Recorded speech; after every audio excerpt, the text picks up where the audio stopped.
So guys, networking course की ये video number 34 है। इस वीडियो में मैं आपको नेटवर्क में रिलेटेड जितनी भी वायर्स होती हैं, केबल्स होती हैं, उनके बारे में एक अच्छा ओवरव्यू देने वाला हूँ।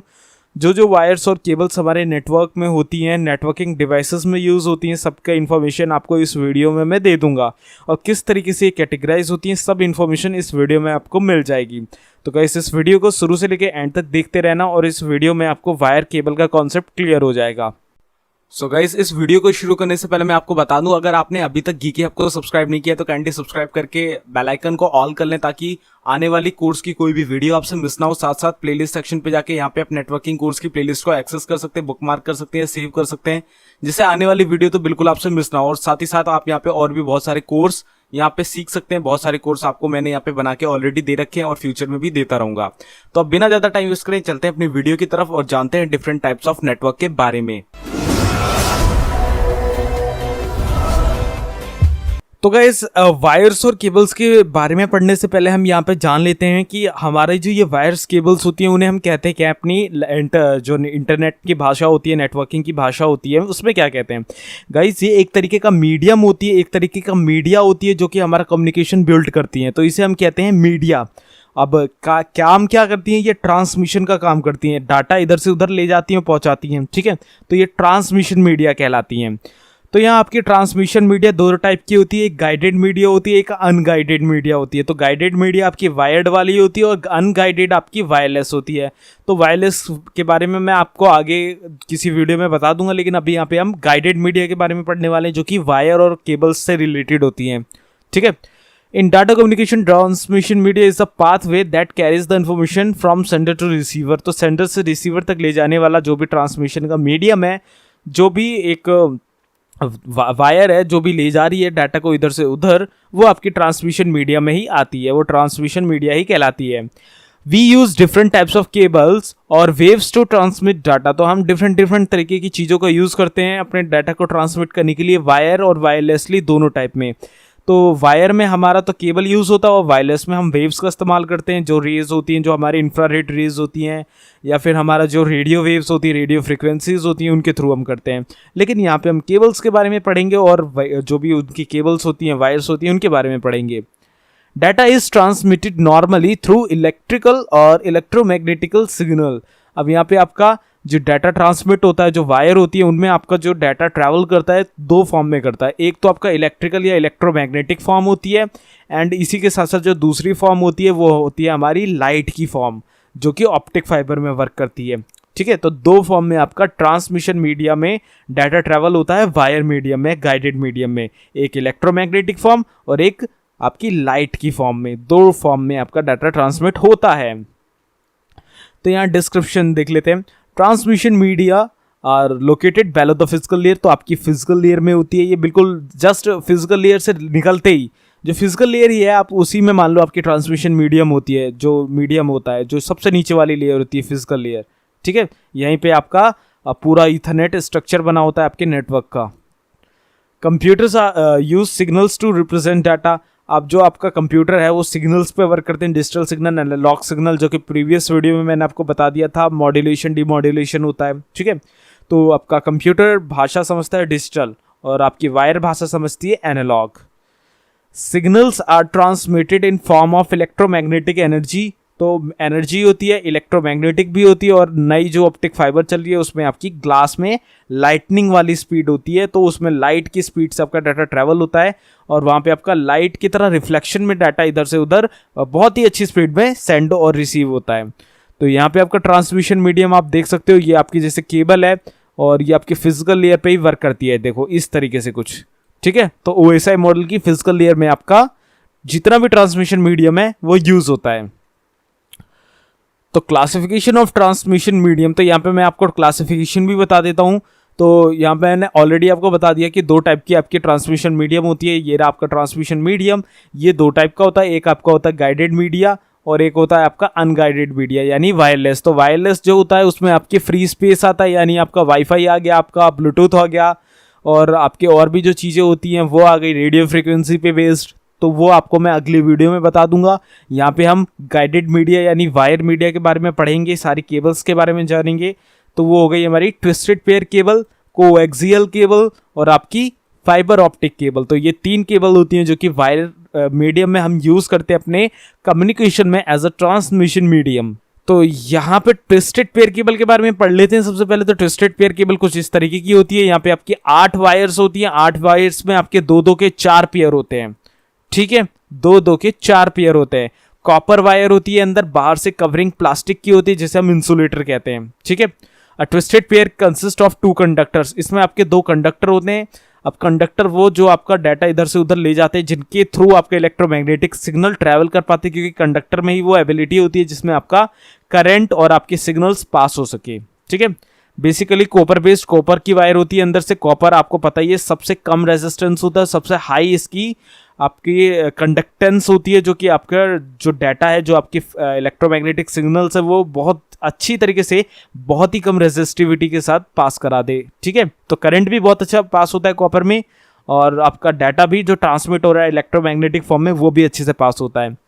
With its on plastic insulation twisted together, तो ये प्लास्टिक इंसुलेशन होता है इसके ऊपर से, इसीलिए ये ट्विस्टेड से होती है, round round round round twist होते हैं इनमें, तो इसलिए हम इसे ट्विस्टेड पेयर केबल कहते हैं। ट्विस्टेड पेयर मतलब ट्विस्ट मतलब गोल गोल, और पेयर मतलब 2 का पेयर, तो इसीलिए ट्विस्टेड पेयर केबल ये कहलाती हैं। 8 वायर टोटल होती हैं, 2-2 के 4 पेयर होते हैं। तो ट्विस्टेड पेयर की डिस्क्रिप्शन और कुछ यहाँ पे पढ़ लेते हैं। 1 wire use to carry signal to the receiver, एक वायर होती है जो कि सिग्नल पहुंचाती है रिसीवर तक। Second wire use as a ground reference, जो व्हाइट वाली होती है, या ब्लैक वाली नहीं होती, व्हाइट वाली होती है। तो व्हाइट वाली आपकी ग्राउंड रेफरेंस के लिए होती है, ग्राउंड वायर कहते हैं जिसे। वेरी कॉमन मीडियम, बहुत ही कॉमन, जो सबसे ज़्यादा इंटरनेट हम यूज़ करते हैं, जो हम RJ45 कनेक्टर के साथ अपने कंप्यूटर में लगाते हैं वायर्स, वो आपकी ट्विस्टेड पेयर केबल ही होती हैं। जितना भी यहाँ पे आपका RJ45 जैक यूज़ होता है, सब में आपकी ट्विस्टेड पेयर केबल ही यूज़ होती हैं, ठीक है। यहाँ पे आपके कैटेगराइजेशन होते हैं, कौन सा, 568A और 568B। तो इनके कलर कोड्स होते हैं, वो मैं आपको यहाँ पे दिखा दूंगा। दोनों साइड सेम रखोगे 568A तो आपका सेम नेटवर्क रहेगा, एक साइड 568A रखोगे, दूसरी साइड 568B रखोगे तो डिफरेंट नेटवर्क हो जाएगा। तो ये आपको कैटेगराइजेशन सेम रखना पड़ता है। Can be use in telephone network, तो इसे हम टेलीफोन नेटवर्क में भी यूज़ करते हैं और हमारे इंटरनेट में भी यूज़ करते हैं। तो इनके लिए बस आपके जो जैक होते हैं RJ45 के, वो अलग होता है, एक में RJ45 लगता है, एक में आपका RJ11 लगता है, ठीक है। Connection with in the buildings, तो ये कनेक्शंस कराने के लिए होती है। आपके राउटर से जो कनेक्शन निकल के आपके कंप्यूटर में लगता है, वो आपका ट्विस्टेड पेयर केबल का ही लगता है। फॉर लोकल एरिया नेटवर्क, लैन में सबसे ज़्यादा यूज होता है ट्विस्टेड पेयर केबल, क्योंकि यहाँ पे सस्ते में हमें एक नेटवर्क क्रिएट करना होता है, तो हम ट्विस्टेड पेयर केबल का ही यूज़ करते हैं, काफ़ी चीप आ जाती है। एडवांटेजेस क्या क्या है इसकी, चीप है, बहुत ही चीप प्राइस में आपको इंटरनेट कनेक्टिविटी प्रोवाइड कर देती है, एक अच्छी स्पीड और अच्छे बैंडविड्थ के साथ। इजी टू वर्क विद, बहुत ही अच्छे से ट्रबल शूट हो जाती है, ऐसा कोई चक्कर नहीं है कि इसे बेंड कर दिया तो ये टूट जाएगी, या ग्लास से बनी है तो हल्का सा भी इसमें लचीलापन नहीं है, बिल्कुल लचीली है। आप इसे मोड़ भी सकते हो, राउंडेड भी कर सकते हो, किसी भी शेप में ढाल सकते हो। डिसएडवांटेजेस क्या है, इन comparing of high data bandwidth, जैसे कि ऑप्टिक फाइबर आपको दे देती है, उसकी कंपेयरिंग में इसमें लो डाटा रेट है, काफ़ी स्लो है उनकी कंपेयरिंग में, इवन 10 गुना। लेकिन आपका नॉर्मल अभी की ये सभी नीड पूरी कर देती है आपके बजट प्राइस रेंज में आने की वजह से। शॉर्ट रेंज, अब इसकी जो रेंज है, इसमें जो आपका डाटा का लूज होने का रेट है कुछ टाइम बाद तो बहुत ज़्यादा हो जाता है। जस्ट लाइक आपके यहाँ पे 100 मीटर की इसकी बैंडविड्थ है, 100 मीटर के बाद आपका डाटा पर मीटर 10 मीटर डाउन होता चला जाएगा, जबकि ऑप्टिक फाइबर में ऐसा बहुत कम डाटा आपका लूज होता है, बल्कि और जो आपका ट्विस्टेड पेयर है इसमें काफ़ी ज़्यादा डाटा आपका लूज होता चला जाता है। अगर आपको ये बात समझ भी नहीं आई तो आप इतना समझ लो, जैसे 100 मीटर तक आपका डाटा बिल्कुल अच्छे से जा रहा है, इसके बाद आपका डाटा लूज होना चला गया, तो अगले 100 मीटर के बाद का हर मीटर में आपका 10 Mbps की जो स्पीड है वो घटती चली जा रही है, ठीक है। वहीं आपका अगर आप ऑप्टिक फाइबर से इसकी कंपेयरिंग करो तो ऑप्टिक फाइबर में हर मीटर में 10 की जगह सिर्फ 1 मीटर की बैंडविड्थ घटती हुई चली जाएगी, तो इसलिए इसका data lose after a long distance काफ़ी ज़्यादा हो जाता है और वो काफ़ी ज़्यादा लूज होने लगता है। तो उस चीज़ से बचने के लिए लंबी डिस्टेंस में हम रिपीटर लगाते हैं, अगर रिपीटर नहीं लगा तो हम वहाँ पे ऑप्टिक फाइबर का ही इस्तेमाल करते हैं, ताकि ज़्यादा से ज़्यादा डाटा लूज ना हो पाए और हम ज़्यादा से ज़्यादा बैंडविड्थ का इस्तेमाल कर पाएँ, ठीक है।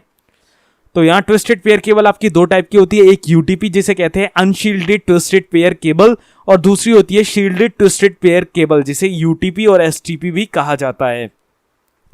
तो यहाँ पे आपकी जो यूटीपी है वो होती है अनशील्डेड ट्विस्टेड पेयर। अब अनशील्डेड में क्या होता है, यहाँ पे आपका कवरिंग नहीं होती है, यहाँ पे आपका एक वाइट कलर की अगर आपने कवरिंग देखी होगी तो वो नहीं होती है, यहाँ पे सिर्फ प्लास्टिक कवर होता है आपके ऑप्टिक फाइबर केबल के ऊपर, कुछ इस तरीके से। और ये आपको खंभों में देखने को मिल जाएगी, जो आपके आईएसपी से जो नेटवर्क आता है, जो केबल आती है जो आपके खंभों तक, उस खंभे में जो आपकी केबल लगी होती है वो यूटीपी केबल ही लगी होती है।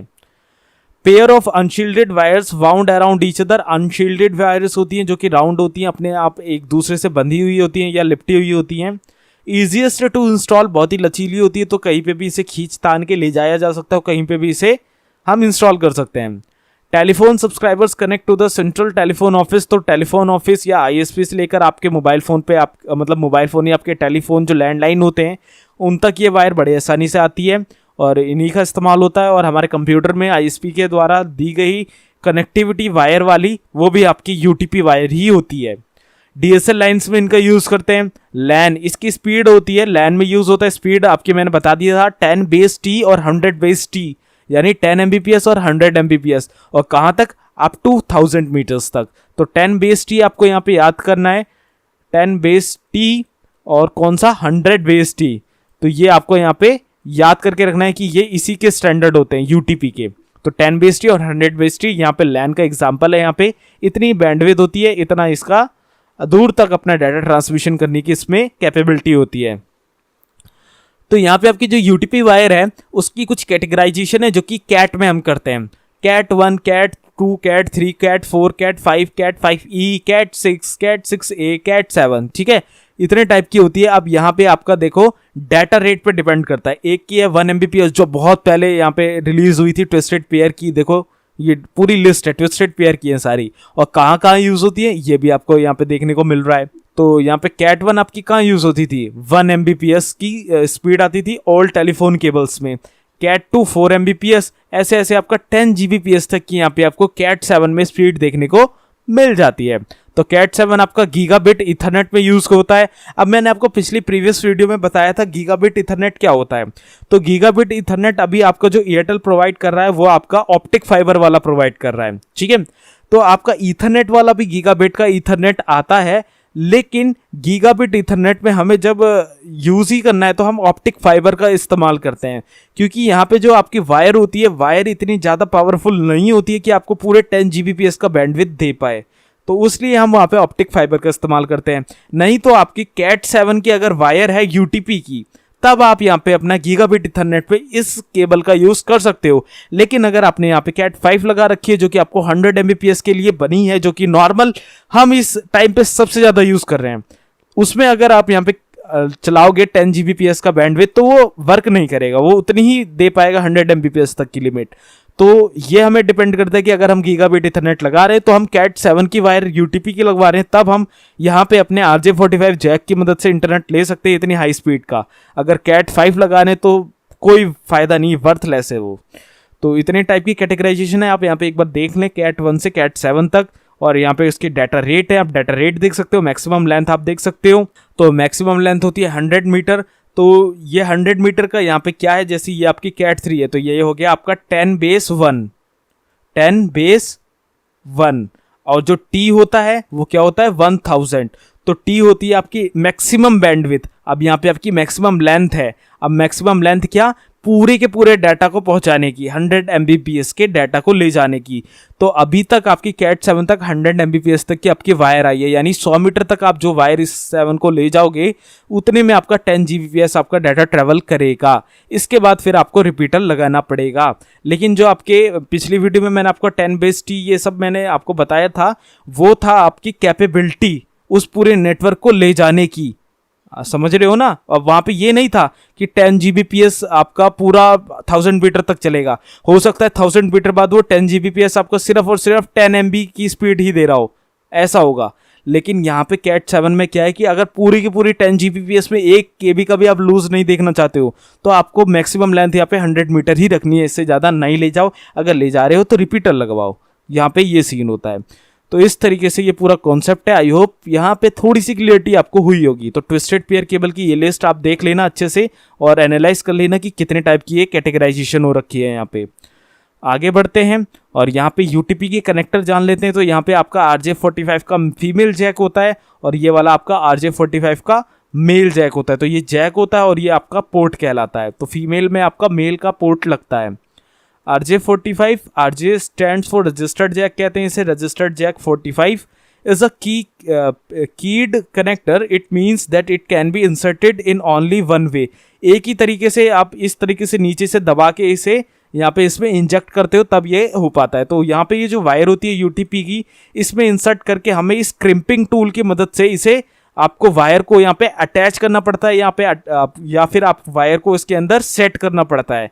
इसमें भी आपकी कलर कोडिंग होती है। कलर कोडिंग की लिस्ट में आपको यहाँ पे दिखा दूंगा। कलर कोडिंग के हिसाब से आपको वायर्स को पेयर में सेट करना पड़ता है एंड उसी हिसाब से आपको वहाँ पे देना पड़ता है। इस कलर कोडिंग को हम स्टैंडर्ड करते हैं और ये दो टाइप के होते हैं, 568A और 568B। तो इस कलर कोडिंग को आप याद भी कर सकते हो। तो यहाँ पे एडवांटेजेस ऑफ यूटीपी क्या क्या है? तो गाइस अफोर्डेबल है, बहुत ही चीप प्राइस में आती है इन कंपेयरिंग ऑफ ऑप्टिक फाइबर। और यहाँ पे आपको कैट 7 में आपको बहुत ही अच्छी स्पीड भी देखने को मिल जाती है। मोस्ट कॉम्पिटिबल केबलिंग, बहुत ही अच्छी और बहुत ही ज्यादा यूज होने वाली केबलिंग है। मेंटेनेंस भी काफी आसान है और इजी है और इसे में बैंडविड्थ काफी ठीक ठाक मिल जाती है। साथ साथ मेंटेनेंस के दौरान ये ऐसा नहीं है कि इसे बिल्कुल बहुत ही सावधानी से काम करना है या इसे हम मोड़ नहीं सकते, बैंड नहीं कर सकते, बिल्कुल कर सकते हैं। मेजर नेटवर्किंग सिस्टम, सभी नेटवर्किंग डिवाइसेस में इसका इंटरफेस होता है जो कि होता है RJ45। ठीक है, तो बहुत ही ज्यादा सिमिलरिटीज इसमें देखने को मिल जाती हैं। डिसएडवांटेज क्या है? Suffers from external electromagnetic interference. अगर कोई इलेक्ट्रोमैग्नेटिक डिवाइस इस वायर के पास हो जाए तो वहां पे आपकी इंटरनेट कनेक्टिविटी में प्रॉब्लम आ सकती है, क्योंकि इसके अंदर का डाटा भी इलेक्ट्रोमैग्नेटिक मतलब उससे चलता है। तो अगर कोई ऐसा डिवाइस जो कि इलेक्ट्रोमैग्नेटिक पे बेस्ड है वो यहाँ पे आ जाए तो नेगेटिव अपोजिट जो होता है वो पॉजिटिव के साथ रेपल करेगा या अट्रैक्ट करेगा, तो आपका डाटा लूज होगा, आपका डाटा में कनेक्टिविटी नहीं हो पाएगी, इंटरनेट से आप कनेक्ट नहीं हो पाओगे, नेटवर्क से कनेक्ट नहीं हो पाओगे। तो इस सब चीजों से यहाँ पे आपको थोड़ा सा नुकसान हो सकता है और ये भी इसका एक डिसएडवांटेज ही आप मान सकते हो, क्योंकि इलेक्ट्रोमैग्नेटिक में यार क्या बहुत सारी चीजें होती हैं, बहुत सारी चीजें, तो उन सब से इसमें डिस्टर्बेंस क्रिएट हो जाता है। तो उस सब से आपका यहाँ डिस्टर्बेंस हो सकता है, तो ये एक डिसएडवांटेज भी हो जाता है आपका यूटीपी वायर्स का। तो यहाँ पे अब आपकी बात कर लेते हैं एसटीपी की, यानी शील्डेड ट्विस्टेड पेयर की। तो अब शील्डेड ट्विस्टेड पेयर केबल क्या होती है? तो गाइस इसमें आपकी एक मेटल शील्ड लगी होती है कुछ इस तरीके की, आप देख सकते हो मेटल शील्ड। अब ये मेटल आपकी एल्युमिनियम की होती है, ठीक है, प्लास्टिक कवर, फिर मेटल शील्ड, फिर आपकी twisted pair cables. Pair of wires wound around each other placed inside a protected foil wrap. Foil wrap कह सकते हैं या मेटल शील्ड कह सकते हैं, बिल्कुल एल्युमिनियम की होती है वो। मेटल ब्रेड और shred foil that reduces interference. अब इस मेटल फॉइल की वजह से हमारा इंटरफेरेंस रिड्यूस होता है, क्योंकि मेटल फॉइल आ जाती है तो आपका जो मैग्नेटिक जो बाहर होता है, इलेक्ट्रोमैग्नेटिक जो इंटरफेरेंस हो रहा होता है, उससे काफी हद तक इसको सिक्योरिटी मिलती है। अगर आप इन्वेस्ट कर रहे हो ट्विस्टेड पेयर केबल पे तो एसटीपी में करो। अगर आप कहीं ऐसी जगह रहते हो जहां पे आपकी कुछ ऐसी डिवाइसेस हैं जो कि इलेक्ट्रोमैग्नेटिक रेडिएशन पे चलते हैं, जैसे माइक्रोवेव हो गया और भी बहुत सारी चीजें हो गई, तो अब आपको एसटीपी लेना है क्योंकि वो ज्यादा बेटर होती है, उससे आपका इंटरफेरेंस से आप बच जाओगे। ठीक है, हार्डर टू हैंडल, थोड़ी सी हार्डर होती है और थोड़ा सा इसे मोड़ने में, बेंड करने में थोड़ी सी प्रॉब्लम आती है, क्योंकि ऑब्वियसली इसके अंदर मेटल लगा होता है। थोड़ी सी थिक हो जाती है यानी मोटी हो जाती है और थोड़ी सी हैवी हो जाती है, बिकॉज एल्युमिनियम का वेट काफी हो जाता है और मोटा भी काफी हो जाता है बिकॉज एक मेटल लगा हुआ है अंदर। तो इसलिए इसमें थोड़ा सा मेंटेनेंस के दौरान थोड़ा सा हार्ड यहाँ पे आपको काम लग सकता है। STP is used in IBM token ring networks. तो ये बड़े बड़े टोकन रिंग नेटवर्क में यूज होती है। IBM तो इंटरनेशनल बिजनेस मशीन्स ये ऑर्गेनाइजेशन है, यहाँ पे भी ये यूज होती थी, मतलब अभी भी यूज होती है। इनके जितने भी सर्वर्स होते हैं सब में आपकी STP ही यूज होती है, जो नॉर्मल आपके पास डिवाइसेस लगे होते हैं IBM के। तो IBM ने ही इसको इंट्रोड्यूस भी कराया था एक्चुअल में। तो STP आपकी वहां से आई है और वहां पे यूज भी होती है, अभी भी यूज होती है ऑप्टिक फाइबर के जमाने में भी। Higher transmission rates over longer distances. अब इसका एक फायदा यह है कि ये लॉन्ग डिस्टेंस में 100 मीटर के बाद भी काफी दूर तक इसकी जो बैंडविड्थ है वो काफी हाई रहती है, ट्रांसमिशन रेट काफी हाई रहता है। तो एसटीपी में ऑब्वियसली ज्यादा होगा बिकॉज इसकी जो एल्युमिनियम जो होता है, इसका एल्युमिनियम के अंदर जो ट्विस्टेड पेयर केबल्स होती हैं जो इसकी, उसके अंदर जो मेटल लगा होता है जिसमें आपका डाटा इधर से उधर जाता है, वो पतली लेयर का होता है इन कंपेयरिंग ऑफ यूटीपी में वो जो अंदर मेन वायर होती है कॉपर की वो थोड़ी मोटी होती है, इसलिए जो आपका डाटा का गिरने का रेट है उसका बैंडविड्थ का आफ्टर 100 मीटर वो काफी ज्यादा होता है इन कंपेयरिंग ऑफ एसटीपी में वो 5 मीटर पर मीटर के हिसाब से डाउन होने लगेगा, वहां पे 10 मीटर होता है। तो इसलिए यहाँ पे आपका STP is better than UTP in everything, in every case. ठीक है, आई होप क्लियर हो गया होगा एसटीपी और यूटीपी में दोनों में डिफरेंस। तो यहाँ पे एडवांटेज ऑफ एसटीपी भी पढ़ लेते हैं। तो ये शील्डेड होती है, एल्युमिनियम की फॉइल की यहाँ पे आपको होती है, तो कुछ थोड़ी सी मोटी इसकी लेयर हो जाती है, थिक हो जाती है, एंड काफी अच्छी ये फिट दिखती है। फास्टर देन यूटीपी, यूटीपी से फास्टर होती है बिकॉज इसके अंदर का जो मेटल होता है वो काफी अलग तरीके का होता है, जिससे आपकी बैंडविड्थ गिरने की भी रेट डाउन हो जाता है। डिसएडवांटेजेस ऑफ एसटीपी क्या है? More expensive than UTP, UTP की कंपेयरिंग में ऑब्वियसली इसका रेट काफी हाई होता है। High attenuation rate, attenuation rate इसमें काफी ज्यादा होता है। एटेन्यूएशन रेट से यहाँ पे मेरा मतलब यहाँ पे ये है कि आपका जो डाटा है वो आ रहा है, ठीक है, लेकिन यहाँ पे एटेन्यूएशन का मतलब ये है कि आप मल्टीपल काम नहीं कर सकते हो। आप जैसे आप यहाँ पे भेज रहे हो, आप डाउनलोड कर रहे हो, तो आपका अपलोड बहुत स्लो होगा, बहुत ज्यादा स्लो होगा। अगर आप अपलोड कर रहे हो तो आपका डाउनलोड, अगर आपका नॉर्मली 2 से 3 MBPS भी आता है ना, उस टाइम पे सिर्फ 10 KB 20 KB दिखाएगा, बिकॉज इसे होते हैं एटेन्युएशन प्रॉब्लम कहते हैं। एक बार में अपलोड कर रहे हो तो डाउनलोड बहुत ज्यादा लो हो जाएगा, या अपना डाउनलोड कर रहे हो तो अपलोड बहुत ज्यादा स्लो हो जाएगा, बिकॉज इसके अंदर के जो कॉपर जो कंडक्टर है वो बहुत पतला होता है, जिससे आपका सिर्फ डाटा एक बार में अच्छी तरीके से जा पाता है, आने में बहुत कम स्पेस रहता है। तो इसलिए एटेन्युएशन रेट की प्रॉब्लम यहां देखने को मिल जाती है। तो यहां अब बात कर लेते हैं कोएक्सियल केबल की। तो coaxial cable carries signal of higher frequency ranges than twisted pair cable. तो हायर फ्रीक्वेंसी के लिए हम कोएक्सियल केबल का यूज करते हैं। यहाँ आपका ऊपर प्लास्टिक कवर होता है जिसे हम आउटर जैकेट कहते हैं। इसके बाद हमारा आउटर ये जो शील्ड होती है, ब्रेडेड शील्ड कहते हैं इसे हम कह सकते हैं, इंसुलेटर भी कह सकते हैं हम इसे, और अंदर होती है एक फॉइल शील्ड, ये भी आपका फॉइल शील्ड आउटर कंडक्टर कहा जाता है इसे, ठीक है। और ये होता है आपका डाई इलेक्ट्रिक व्हाइट कलर का, इसे भी इंसुलेटर कहा जाता है। और ये अंदर होती है आपकी सेंटर कंडक्टर, जो कि आपकी इनर कंडक्टर भी कहलाती है, और ये होती है आपकी कॉपर की, ठीक है। Inner conductor is a solid wire, ये आपकी इनर कंडक्टर एक सॉलिड वायर होती है। अगर आप ये पूरा कवरिंग यहां तक डाई इलेक्ट्रिक तक हटा दे तब भी एक सॉलिड तार रहेगा कॉपर का। Outer conductor serves as a shielded against noise and second conductor. तो नॉइस से बचाने के लिए, मतलब नॉइस यहाँ पे कौन सा नॉइस, जो हायर फ्रीक्वेंसीज से डिस्टरबेंस क्रिएट होता है, उस चीज से बचाने के लिए इतनी मोटी जैकेट बनाई जाती है ताकि यहां तक उसका इफेक्शन ना पड़े इस वायर तक, इसलिए इसका इतना मोटा यहाँ पे कवर बनाया जाता है। तो यहाँ पे आपकी कोएक्सियल केबल 3 कैटेगरी में आती है, RG59, RG58 और RG11। इंपेडेंस यहाँ पे आपका 75 ओम्स, 50 ओम्स और 50 ओम्स इस तरीके का होता है। इतना रेजिस्टेंस क्रिएट होता है इन वायर्स में। केबल टीवी में यूज होती है RG59, जो आपका पीछे देखा होगा आपने, इस तरीके का गोल सा आपका कनेक्टर आता था पहले की टीवी में, जहां पे आपका VGA केबल अलग से लगा करती थी। तो उसमें आपका जो ये RJ59 वाला, वहां पे आपका BNC कनेक्टर लगता है। इन्हें हम BNC कनेक्टर्स भी नाप सकते हैं। तो आगे हम देखेंगे कि BNC कनेक्टर क्या होता है। आप इतना समझ लो, RG59 की कैटेगरी से हम कहते हैं, जिसे कहते हैं रेडियो गवर्नमेंट, ओके। तो आपकी नॉर्मल अगर आपकी कोई डिश टीवी लगी हुई है या कोई भी एयरटेल डिजिटल टीवी जैसी टीवी लगी हुई है, आप सेटअप बॉक्स के पीछे देखोगे तो आपको जो वायर दिख रही है आपके डिश एंटीना से आती हुई, वो आपकी कौन सी है? वो आपकी कोएक्सियल केबल है, ठीक है। इसके बाद जो इंटरनेट में यूज होती थी वो होती थी RG58 और RG11, जो ये तीनों की तीनों आपकी BNC कनेक्टर में यूज होती है। BNC कनेक्टर क्या होता है अगली स्लाइड में बता देता हूं। यहाँ पे आप इतना समझ लो, RG59, RG58, RG11 हमारे यहाँ पे कैटेगरी है कोएक्सियल वायर्स की, जिनका इम्पिडेंस इतना है और इनका यूज यहाँ होता है, इथरनेट, थिक इथरनेट और केबल टीवी, ओके। और आपका RG की फुल फॉर्म होती है रेडियो गवर्नमेंट।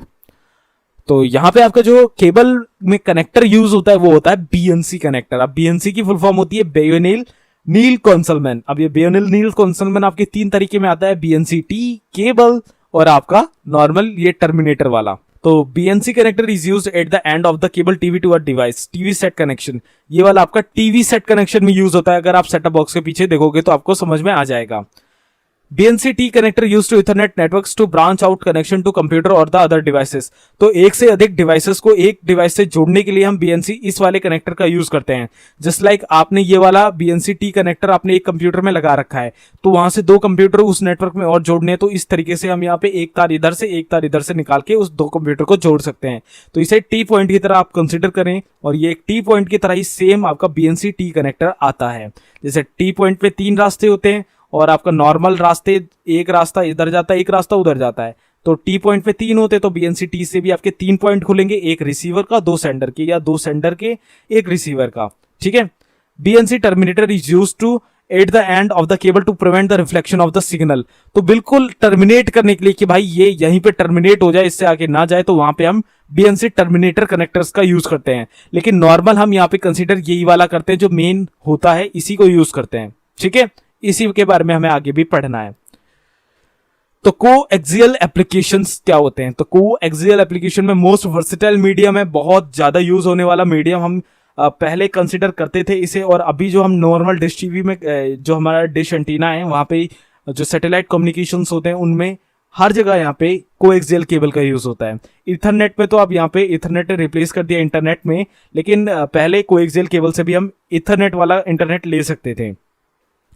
टेलीविजन डिस्ट्रीब्यूशन में सबसे ज्यादा यूज हो रहा है, और लॉन्ग डिस्टेंस टेलीफोनिक कम्युनिकेशन में भी इसका यूज होता है। ट्रांसमिशन जब वहां पे इधर से उधर करते हैं हम टेलीफोनिक कम्युनिकेशंस का, तब भी इसे यूज करते हैं। Can carry 10,000 voice call simultaneously, बहुत हाई इसमें आपकी बैंडविड्थ होती है, काफी ज्यादा इसमें आपका डाटा, जैसे वॉइस कॉल है तो काफी ज्यादा रेंज में इसका ट्रांसमिशन हो पाता है। ठीक है, तो हाई बैंडविड्थ मान सकते हो आप इन सब चीजों में। Short distance computer system links, तो शॉर्ट डिस्टेंस में अगर आपको कंप्यूटर्स को अटैच करना है तब आप इसका यूज कर सकते हो। बहुत ही कम यहाँ पे आपका डाटा स्पीड आपको देखने को मिलेगी, लेकिन आप यूज कर सकते हो, बहुत ज्यादा चीप जो आता है। लोकल एरिया नेटवर्क में आप इसे यूज कर सकते हो, जो कि मैंने बता दिया आपका बहुत ही कम यहाँ पे बजट आता है। तो एडवांटेजेस क्या है? इजी टू वायर, बहुत ही आसानी से आप यहाँ से उठाया और लगा दिया, बस खत्म काम। ठीक है। इजी टू एक्सपेंड, कहीं पे भी अगर आपको बढ़ाना है, जैसे यहाँ से कंप्यूटर आप वहां पे रखना है 50 मीटर दूर, आप कर सकते हो। ठीक है। डिसएडवांटेज क्या है? Single cable failure can take down an entire network, अगर इस केबल में कहीं पे भी फॉल्ट हो गया पूरा नेटवर्क ठप हो जाएगा, बंद हो जाएगा, तो ये आपका एक डिसएडवांटेज भी हो गया। तो यहां पे अब आ जाते हैं अपनी लास्ट वायर की तरफ, जो है फाइबर ऑप्टिक केबल या ऑप्टिक फाइबर केबल। तो optic fibre cable is made of glass और plastic and transmit signals in the form of light. तो ये ग्लास या प्लास्टिक की बनी होती है, जिसमें आपका डाटा लाइट की फॉर्म में ट्रेवल करता है। इसमें आपकी लाइट की फॉर्म में डाटा रिफ्लेक्शन के थ्रू ट्रेवल कर पाता है, रिफ्लेक्शन होता है यहाँ पे आपके डाटा का ग्लास पैनल्स में, जो कि ट्रांसमिशन के लिए रिस्पॉन्सिबल होते हैं। नेचर ऑफ लाइट क्या है? Light travels in a straight line, आपकी जो लाइट है वो स्ट्रेट लाइन पे ट्रेवल करती है। तो यहाँ पे देखो इस तरीके से रिफ्लेक्शन हुआ स्ट्रेट लाइन में, फिर इस तरह से जाएगी, फिर इस तरह से जाएगी, तो स्ट्रेट लाइन में ही जाती है, बस ये जिगजैग हो जाती है, जिगजैग, क्योंकि रिफ्लेक्शन होता है ना, इसलिए। If light goes from one substance to another, then the ray of light changes direction. तो मैंने बता दिया ना, तो इस तरीके से बेंड होती चली जाती है, क्योंकि यहाँ पे रिफ्लेक्शन होता है। तो लाइन तो ये स्ट्रेट ही है, बस ये रिफ्लेक्शन के थ्रू ऐसे जिगजैग हो जाती है। ठीक है, तो डायरेक्शन ये इस तरीके से चेंज करती है। अब यहाँ पे कुछ इस तरीके का होगा, तो इस तरीके से आएगी, तो इस तरीके से ऐसे चेंज होके भी वापस हो सकती है, इसे कहते हैं reflection. Rays of light changes direction when goes from the more dense to a less dense substance. तो ये जहां पे आपका रिफ्लेक्शन वाला एरिया कम होगा, तो वहां पे आपका जो बैंडविड्थ है वो काफी हाई रहेगा, और जहां पे ज्यादा होगा तो वहां पे आपका बैंडविड्थ ऑब्वियसली देखो कितना कम रहेगा, क्योंकि यहाँ पे आपको लाइट को ज्यादा ट्रेवल करना पड़ेगा। तो इस तरीके से यहाँ पे आपका बैंडविड्थ ऊपर नीचे हो सकता है, जितनी आपकी मोटी वायर है या जितनी आपकी पतली वायर है, वहां पे आपका बैंडविड्थ लो और हाई उसी पे डिपेंड करता है। तो यहाँ पे आपका फाइबर का कंस्ट्रक्शन कैसा होता है? आपका बाहर आउटर जैकेट कहते हैं इसको, जो बाहर की कवरिंग होती है, अंदर आपका यहाँ पे ये केवलर होता है। केवलर आपका बिल्कुल ब्लैक कलर का होता है इस तरीके से, जिसमें आपका एक तरीके का इंसुलेटर होता है। इसके अंदर फिर प्लास्टिक बफर होती है। प्लास्टिक बफर के अंदर जो अब ये पैनल है, ये ग्लास पैनल होता है। इसे हम प्लास्टिक का या ग्लास का कंसीडर करते हैं, या प्लास्टिक का होगा या ग्लास का होगा, और इसी के अंदर आपकी लाइट ऐसे ट्रेवल करती है कुछ इस तरीके से, और आपका जो डाटा है बहुत ही हाई स्पीड से। अब लाइट की स्पीड क्या होती है? 3 लाख किलोमीटर पर सेकेंड, 3 लाख किलोमीटर पर सेकेंड। ये अगर आपने पढ़ा हो तो आपको पता होगा, इस स्पीड से आपका डाटा यहाँ ट्रेवल करता है। तो फाइबर ऑप्टिक केबल के यहाँ पे कनेक्टर्स भी जान लेते हैं। तो दो टाइप के यहाँ पे कनेक्टर्स हैं, एक तो है आपका सब्सक्राइबर चैनल यानी एससी कनेक्टर, और दूसरा है आपका एसटी कनेक्टर, जिसे हम कहते हैं स्ट्रेट टिप कनेक्टर। ठीक है, तो ये दो टाइप के आपके कनेक्टर्स आते हैं। साथ साथ एक आपका ल्यूसिएंट कनेक्टर भी होता है, जिसे हम लेसेंट कनेक्टर कहते हैं, एलसी कनेक्टर, ल्यूसिएंट कनेक्टर। ठीक है, ल्यूसिएंट कनेक्टर, एलसी कनेक्टर, तो ये भी एक कनेक्टर होता है, लेकिन ज्यादातर हम एससी और एसटी कनेक्टर का ही यूज करते हैं, सब्सक्राइबर चैनल और स्ट्रेट टिप। तो गाइस यहाँ पे अब हम बात कर लेते हैं एरियाज ऑफ एप्लीकेशन की ऑप्टिक फाइबर केबल्स के बारे में। तो गाइस आपके ऑप्टिक फाइबर केबल टेलीकम्युनिकेशंस में यूज होती है, मतलब टेलीफोनिक जो कम्युनिकेशन होता है एक जगह से दूसरी जगह, उस लाइन को ले जाने के लिए उस टेलीकम्युनिकेशन का पूरा जो लैंडलाइन से जो वायर निकलती हैं, तो जब अच्छा हमें वहाँ पे जो स्पीड चाहिए तो हम टेलीकम्युनिकेशन में भी इसका यूज़ करते हैं। लोकल एरिया नेटवर्क, जब हमें हाई बैंडविड्थ वाला हाई स्पीड वाला नेटवर्क क्रिएट करना है लोकल एरिया में, तब हम इस वायर का इस्तेमाल करते हैं। केबल टीवी में अब जहाँ पे आपकी जो फुल 4K में आपकी जो टीवीज आती हैं या आपके और भी हाई डेफिनेशन वाली टाइप टीवीज आती हैं, उसमें जहाँ पे आपका इंटरनेट केबल का पोर्ट होता है, या तो वो RJ45 का जैक होता है, या तो कुछ जो मॉडर्न LEDs हैं जो सोनी की ब्राविया है या और कोई बढ़िया है, तो उनमें आपके ऑप्टिक फाइबर के भी कनेक्टर यानी SC/ST कनेक्टर के भी पोर्ट्स होते हैं। तो वहाँ पे आपको ऑब्वियसली 4K में अगर आप मूवी देखोगे, स्ट्रीम करोगे, तो आपको एक अच्छी स्पीड वाला इंटरनेट भी चाहिए, जो कि आपको हाई इंटरनेट जो जिसमें बैंडविड्थ ज़्यादा होगा वही दे पाएगा, तो वहाँ पे भी ये यूज़ होती है। CCTV अब बिल्कुल सेम यही वाला है, जहाँ पे आपकी रिकॉर्डिंग बहुत अच्छी है, बहुत ज़्यादा बिट रेट वाली आप रिकॉर्डिंग कर रहे हो, वहाँ पे आपको CCTV में भी इसी वायर का इस्तेमाल करना पड़ेगा because of transmission of high data bandwidth. तो उसलिए भी आप CCTV में इसका यूज़ करते हो, जहाँ पे बहुत बड़ा नेटवर्क है आपका CCTV का, तो वहाँ पे ये यूज़ करना पड़ता है। तो बेसिकली एडवांटेजेस एंड डिसएडवांटेजेस क्या हैं इस वायर के, तो देख लेते हैं। Greater capacity, example data rates up to 100 Gbps तक का इसमें ट्रांसमिशन हम कर सकते हैं। बहुत ज़्यादा ट्रांसमिशन होता है 100 Gbps। इवन बड़ी बड़ी ऑर्गेनाइजेशंस में पूरा लोकल एरिया नेटवर्क जो उनका होता है वो पूरा का पूरा डिज़ाइन होता है आपके ऑप्टिक फाइबर केबल पर, ठीक है। Smaller size and light weight, glass panel से बनी होने के कारण बहुत हल्की होती है। डाटा इसमें जो ट्रांसमिट होता है उस ग्लास पैनल के अंदर ही रिफ्लेक्ट होके होता है, तो इसका ऑब्वियसली साइज भी स्मॉल होगा इन comparing of TCP, UTP, twisted pair cable और कोएक्सियल केबल, ठीक है। तो लाइट वेट और smaller in size. Low attenuation, अब इसमें एटेन्युएशन होता है जो कि बहुत ज़्यादा लो होता है, जो कि मैंने एटेन्युएशन के बारे में अभी मैंने प्रीवियस में ही वीडियो में आपको बता दिया है। तो इसमें एटेन्युएशन रेट बहुत कम होता है, जो कि इसका एक एडवांटेज भी यहाँ पे हो जाता है, ठीक है। डिसएडवांटेजेस क्या है? Installation and maintenance are expensive. सबसे बड़ा डिसएडवांटेज है कि इसको इंस्टॉल करने में बहुत ज़्यादा एक्सपेंस आएगा, बहुत ज़्यादा महंगी ये वायर आती है। जिस लाइक आप जितने प्राइस में इसका 1 मीटर आप परचेज करोगे, उतने में आपकी कोएक्सियल केबल की 8 मीटर और आपके ट्विस्टेड पेयर केबल 5 मीटर आ जाएगी। तो इतनी ये महंगी होती है इन comparing of coaxial and twisted pair cable. Maintenance करना पड़ता है, अगर ये वायर बेंड हो गई तो आपका ग्लास पैनल अंदर से ब्रेक हो सकता है, तो मेंटेनेंस में आपका बहुत ज़्यादा खर्चा आएगा। तो कुछ चीज़ों में इसमें आपको डिसएडवांटेजेस देखना पड़ेगा, जस्ट लाइक सबसे पहला है आपका एक्सपेंस, ओके। इसके बाद ओनली यूनिडायरेक्शनल लाइट प्रोपोगेशन। इसमें जो लाइट प्रोपोगेशन होता है, जो लाइट में आपका डाटा ट्रैवल करता है, वो यूनिडायरेक्शनल होता है, मतलब इस साइड जा सकता है और इस साइड आ सकता है। ऑमनी डायरेक्शनल होता तो किसी भी तीसरे जगह पे भी निकल सकता था। जैसे यहाँ से एक नई केबल हम निकाल देते, 2 केबल एक केबल की तरफ से निकाल देते, जैसे T पॉइंट होता है, तो वो वाला काम इसमें नहीं कर सकते हैं। तो ये यूनिडायरेक्शनल होती है। तो यही इसके 2 डिसएडवांटेज है, बाकी सभी इसमें एडवांटेज ही एडवांटेज हैं। बहुत अच्छा बैंडविड्थ है, बहुत ही लाइट वेट है, लो एटेन्युएशन है, तो ये इसके बहुत अच्छे एडवांटेजेस हो जाते हैं और बहुत अच्छा इसमें इंटरनेट की स्पीड आपको देखने को मिल जाती है। एंड मेंटेनेंस बस इसका थोड़ा एक्सपेंस वाला है और इंस्टॉलेशन भी थोड़ा एक्सपेंस वाला है। यूनिडायरेक्शनल होने के कारण कई बार इसमें हम अगर तीसरी लाइन अगर बीच से निकालने की कोशिश करें तो वो नहीं निकलती है। तो बस यही इसके 2 डिसएडवांटेज हैं, बाकी तो बहुत अच्छा ये आपका ट्रांसमिशन मीडियम बन जाता है। So I hope guys you got the point of the video. Transmission medium के बारे में यहाँ पे मैंने आपको एक अच्छी इन्फॉर्मेशन दी, जिसमें मैंने आपको वायर्स एंड केबल्स के बारे में बताया जो हम यूज़ करते हैं अपने नेटवर्किंग डिवाइस से रिलेटेड। और आपको अगर हार्डवेयर के बारे में जाननी थी कि हार्डवेयर में कौन सी वायर्स होती थी, उसकी मैंने हार्डवेयर कोर्स में ऑलरेडी वीडियो बना रखी थी, तो आप वहाँ से VGA केबल क्या होती है, HDMI केबल क्या होती है, वो मैंने बना रखी है, आप वहाँ से जाके देख सकते हो। तो गाइस इस वीडियो में इतना ही। यहाँ पे हमने वायर्स के बारे में पढ़ लिया, केबल्स के बारे में पढ़ लिया, पोर्ट्स के बारे में और कनेक्टर्स के बारे में पढ़ने के लिए अगली वीडियो जरूर देखिएगा। तो गाइस अगर इस वीडियो से थोड़ा सा नॉलेज मिला हो तो इस वीडियो को एक लाइक कर देना। कोई भी सुझाव हो, क्वेश्चन हो, नीचे कमेंट कर देना। इस कोर्स को एक्सेस नहीं किया तो लिंक नीचे डिस्क्रिप्शन पे पूरा कोर्स एक्सेस करो और शुरू से लेकर सारी वीडियोस देखो, ताकि एक्सपर्ट बन जाओ आप नेटवर्किंग में। CCNA और CEH कोर्सेज देखने के लिए इस चैनल को सब्सक्राइब कर दो, आने वाले टाइम में ये सभी कोर्सेज आने वाले हैं। तो गाइस मैं मिलता हूं आपसे अगली वीडियो में, जहां पे हम पोर्ट्स और कनेक्टर के बारे में बात करेंगे। तब तक के लिए goodbye, take care, stay healthy and जय हिंद।